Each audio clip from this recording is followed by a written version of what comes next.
இதயம் wishes you a very happy new year.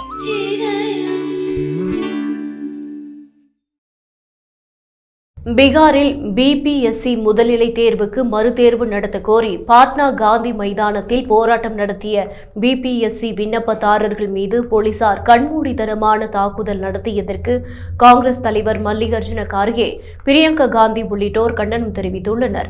பீகாரில் 70வது BPSC முதல்நிலை தேர்வு கடந்த 13ஆம் தேதி நடைபெற்ற போது வினாத்தாள் கசிவு, தேர்வு அறைகளில் சிசிடிவி கேமராக்கள் இயங்காதது உள்ளிட்ட முறைகேடுகள் நடந்ததால் அந்த தேர்வை ரத்து செய்துவிட்டு மறுதேர்வு நடத்த வேண்டும் மற்றும் முதல்வர் நிதிஷ்குமாரை சந்திக்க அனுமதி வேண்டும் என்று கோரி தேர்வு எழுதிய ஆயிரக்கணக்கான மாணவர்கள் பாட்னா காந்தி மைதானத்தில் போராட்டத்தில் ஈடுபட்டனர். முதல்வரின் வீட்டுக்குள் நுழைய முடியாதவாறு காவல்துறை தடைகளை ஏற்படுத்தியதை தொடர்ந்து பதற்றம் அதிகரித்தது. ஆர்ப்பாட்டக்காரர்கள் மற்றும் போலீசார் இடையே மோதல் ஏற்பட்டதை அடுத்து தடியடி நடத்தி மற்றும் தண்ணீர் பீரங்கிகளை பயன்படுத்தி போலீசார் போராட்டத்தில் ஈடுபட்ட மாணவர்களை கலைத்தனர். இதில் பல மாணவர்கள் காயமடைந்தனர். சுமார் 200 போராட்டக்காரர்கள் அருகில் உள்ள காவல் நிலையங்களில் தற்காலிகமாக தடுத்து வைக்கப்பட்டனர். இந்த சம்பவத்துக்கு காங்கிரஸ் கடும் கண்டனம் தெரிவித்துள்ளது.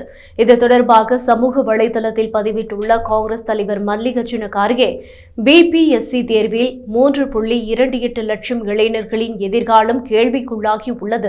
தில்லுமுள்ளு கண்டறியப்பட்டால் பாஜக வெட்கமின்றி மறுக்கிறது அல்லது லத்தி சாட்சி மூலம் இளைஞர்களை ஒடுக்குகிறது என்று குற்றம் சாட்டியுள்ளார். இது தொடர்பாக சமூக வலைதளத்தில் பதிவிட்டுள்ள பிரியங்கா காந்தி, பாஜகவின் இரட்டை என்ஜின் அரசு இளைஞர்கள் மீதான இரட்டை அட்டூழியங்களின் அடையாளமாக மாறியுள்ளது என்று குற்றம் சாட்டியுள்ளார்.